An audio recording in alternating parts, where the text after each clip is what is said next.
ओमज्ञानतिमिरान्धस्य ज्ञानाञ्जनशलाकया चक्षुरुन्मिलितं येन तस्मै श्रीगुरुवे नमः।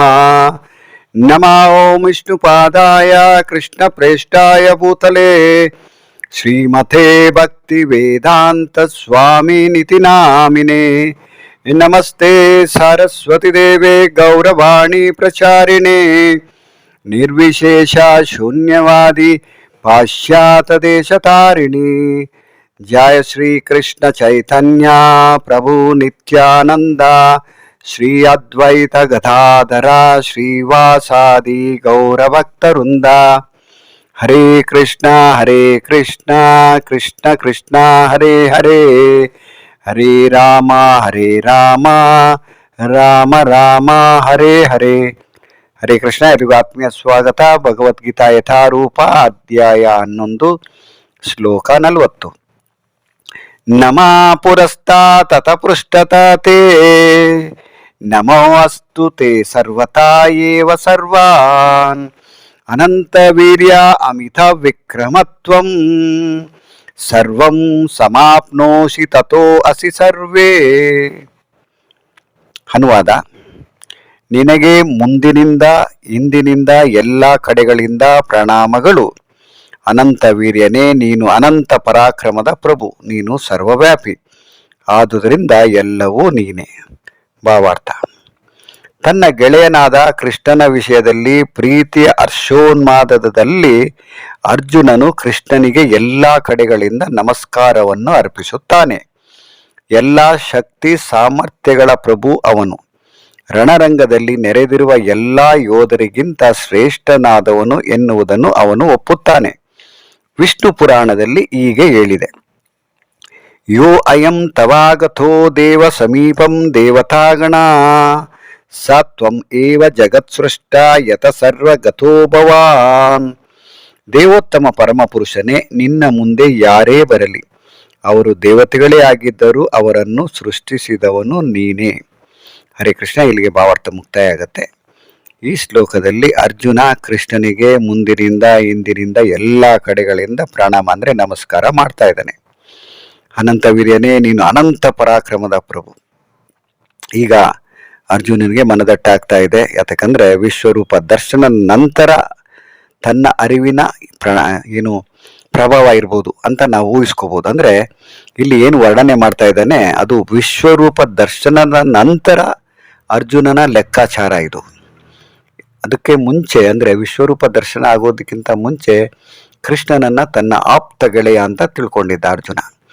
ಆದರೆ ವಿಶ್ವರೂಪ ದರ್ಶನ ನೋಡಿದ ತಕ್ಷಣ ಆತನಿಗಾದ ಆಶ್ಚರ್ಯಚಕಿತನಾಗಿ ಕೃಷ್ಣನನ್ನ ಯಾವ ರೀತಿ ಹೊಗಳ್ತಾ ಇದ್ದಾನೆ ಅನ್ನೋದು ಇಲ್ಲಿ ಸೀರಿಯಸ್ ಆಗಿ ಅಂದ್ರೆ ಸುಮಾರು ಏನು ಅರ್ಜುನ ಮಾತಾಡೋದಕ್ಕೆ ಶುರು ಮಾಡ್ದ ಅಲ್ಲಿಂದ 46ನೇ ಶ್ಲೋಕದವರೆಗೂ ಕೃಷ್ಣನ ಬಗ್ಗೆ ವರ್ಣನೆ ಮಾಡ್ತಾ ಹೋಗ್ತಾನೆ. ಯಾಕಂದ್ರೆ ಆತನ ಅನುಭವನ ಹಂಚ್ಕೊಳ್ತಾ ಇದ್ದಾನೆ ಅನ್ನೋದು ಬಹಳ ಮುಖ್ಯ ಇಲ್ಲಿ.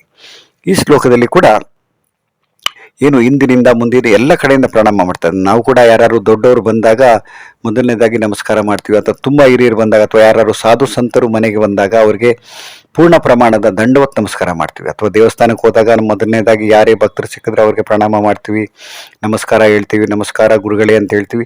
ಏನೆಲ್ಲ ನಮ್ಮಲ್ಲಿ ಕೂಡ ನಮಗೆ ಗೊತ್ತಿಲ್ಲದಾಗ ಆ ಸಂಬೋಧನೆ ಬಂದ್ಬಿಡತ್ತೆ, ಅಂದ್ರೆ ಯಾರನ್ನ ಹಿರಿಯರನ್ನ ನೋಡಿದಾಗ. ಆದರೆ ಇಲ್ಲಿ ಅರ್ಜುನ ಸಾಕ್ಷಾತ್ ದೇವೋತ್ತಮ ಪರಮ ಪುರುಷನನ್ನ ನೋಡ್ತಾ ಇರಬೇಕಾದ್ರೆ, ಅದರಲ್ಲೂ ಆತನ ವಿಶ್ವರೂಪ ದರ್ಶನ ಆಗಿದ ಮೇಲೆ ಅರ್ಜುನ ಯಾವ ರೀತಿ ಹಿಂದೆಯಿಂದ ಮುಂದೆ ಎಲ್ಲ ಕಡೆಯಿಂದ ನಾನು ನಿನಗೆ ಪ್ರಣಾಮ ಮಾಡ್ತೀನಪ್ಪ ಅಂತ ಇಲ್ಲಿ ಪ್ರಣಾಮ ಮಾಡ್ತಾ ಇದ್ದಾನೆ.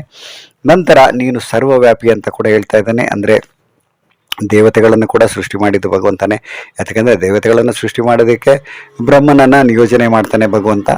ನಂತರ ಬ್ರಹ್ಮ ಏನು ಸೃಷ್ಟಿ ಮಾಡ್ತಾನೆ ಅದಕ್ಕೆಲ್ಲ ಕಾರಣ ಕೂಡ ಬ್ರಹ್ಮನ ಪ್ರಾರ್ಥನೆಯಲ್ಲಿ ಸಾಲು ಸಾಲಾಗಿ ಹೇಳ್ತಾ ಹೋಗ್ತಾನೆ. ಸರ್ವ ಕಾರಣ ನೀನೆ ಅಂತ ಹೇಳ್ತಾನೆ. ನಂತರ ಗೋವಿಂದ ಮಾದಿ ಪುರುಷಂ ತಮಹಾಂ ಭಜಾಮಿ ಅಂತ ಪ್ರತಿಯೊಂದು ಶ್ಲೋಕದಲ್ಲಿ ಕೂಡ ಮುಕ್ತಾಯದ ಸಾಲಿನಲ್ಲಿ ಬ್ರಹ್ಮ ತನ್ನ ಪ್ರಾರ್ಥನೆಯಲ್ಲಿ ಏನು ಹೇಳ್ತಾನೆ ಅಂದ್ರೆ ಗೋವಿಂದ ಮಾದಿ ಪುರುಷಂ ತಮಹಂ ಭಜಾಮಿ.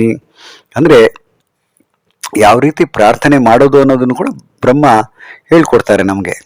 ಅದೇ ರೀತಿ ಇಲ್ಲಿ ಅರ್ಜುನ ಯಾವಾಗ ವಿಶ್ವರೂಪ ದರ್ಶನದ ನಂತರ ಏನೆಲ್ಲ ವರ್ಣನೆ ಮಾಡ್ತಾ ಇದ್ದಾನೆ ಅಂದ್ರೆ ಆತನಿಗಾದ ಅನುಭವ, ಅದರಲ್ಲೂ ಮುಖ್ಯವಾಗಿ ಏನು ಪ್ರಭುಪಾದರು ವಿಷ್ಣು ಪುರಾಣದಿಂದ ಒಂದು ಶ್ಲೋಕವನ್ನು ತಗೊಂಡು ಅದರಲ್ಲಿರ್ತಕ್ಕಂಥ ಭಾವಾರ್ಥ ಅಂದರೆ ಅನುವಾದನ ಏನು ಯಾವ ರೀತಿ ಕೊಟ್ಟಿದ್ದಾರೆ ಅಂದರೆ, ದೇವೋತ್ತಮ ಪರಮ ಪುರುಷನೇ, ನಿನ್ನ ಮುಂದೆ ಯಾರೇ ಬರಲಿ ಅವರು ದೇವತೆಗಳೇ ಆಗಿದ್ದರೂ ಅವರನ್ನು ಸೃಷ್ಟಿಸಿದವನು ನೀನೇ.